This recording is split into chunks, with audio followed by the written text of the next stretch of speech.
Disney's upcoming release schedule has a common denominator between them. Almost every single film listed here is a sequel to an already existing IP the company has created.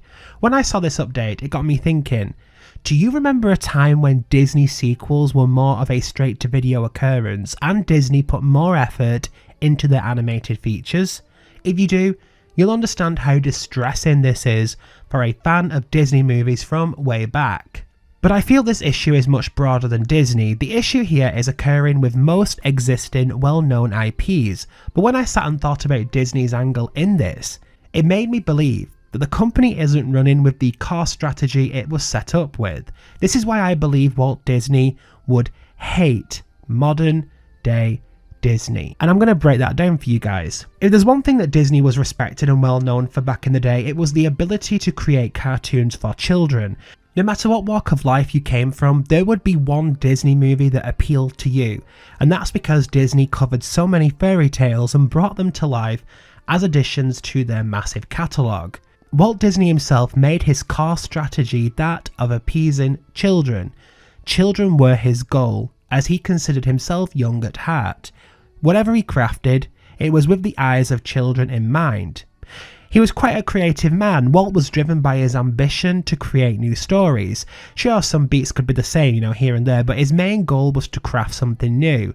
If you recall the classic days of Disney, all of the sequels to their movies were created in later years, more early 90s, early noughties. This is because Walt himself feared being creatively stumped. He didn't want to rehash the same stories again and again, and always wanted to find new ways to bring his movies to life. He believed in the purity of his creations, seeing characters like Snow White and Cinderella as perfect creations that embodied how children should view women of the world, as kind-hearted and friendly to all. Walt was driven by a desire to push creative and technological boundaries, whether through groundbreaking animation like in Snow White 1937, or ambitious ventures like Disneyland. Remaking existing films, especially in the same medium, didn't align with his goal of breaking new ground. He reportedly wanted each project to feel new and innovative, which often meant adapting classic stories like Cinderella or Pinocchio, rather than rehashing his own films. So it's a safe bet to say that his views on this upcoming Disney roster likely would have disappointed him greatly. He viewed his own princesses as sacred creations that should have remained untouched in any medium, but especially by the company itself. The question here is this: if the company's goal is to create new and creative animated features aimed at children, why is it that the company seems to be avoiding making anything original? Most fans could argue that box office numbers for new original material is to blame, but I find this statement quite silly. The products being original isn't to blame, but the execution of what children are seeing on screen is the problem. If you can create a captivating story based around a character that kids want to see, they will flock out for that product, but if they're not finding it engaging, they just won't show up. So if this company isn't able to pull in the numbers around newly created original animated features, doesn't that mean the lake has run dry? The more alarming change that I'm sure Walt would not be happy with is the Disney parks. When Walt opened Disneyland in 1955, he envisioned it as a place where families could escape and make memories together, not an exclusive luxury. Tickets in 1955 cost $1 for adults and 50 cents for children.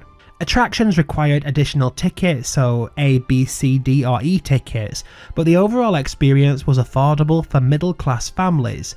Walt reportedly said, "We are not out to make a fast buck, we want to create something that will last." Today, a single day ticket to Disneyland or Walt Disney World can range from $104 to $206, with additional costs for Lightning Lane passes, food and accommodations pushing family visits into thousands of dollars. For example, a 2025 family of 4 nights spend $500 to $1,000 per day. Factoring in tickets, meals and extras, This is a far cry from the accessible pricing Walt championed, even accounting for inflation. Whilst Walt wasn't naive about money, he reinvested heavily in quality.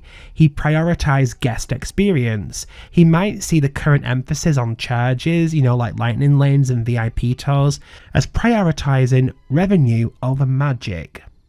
The company today has execs that claim they carry the baton for Walt, but with all this in mind, is his ambition for what created the Walt Disney Company really being honoured today? With mountains of sequels and remakes dominating the box office for Disney, and Disney parks prices mounting every year, can we honestly say the values of this man who crafted this company are being honoured today? This is why I restate that I do believe Walt would hate where the company is headed today. I don't say this out of malice or dislike. It's just an observation from someone who has researched this man himself and observed and listened to a lot of his strategies and plans over the years. Maybe when Bob Iger departs the company, we may see a change. Who knows? And that's it for this video. If you enjoyed these Disney observations, hit subscribe so you don't miss a single update. Thank you for watching, and I'll see you guys in the next one.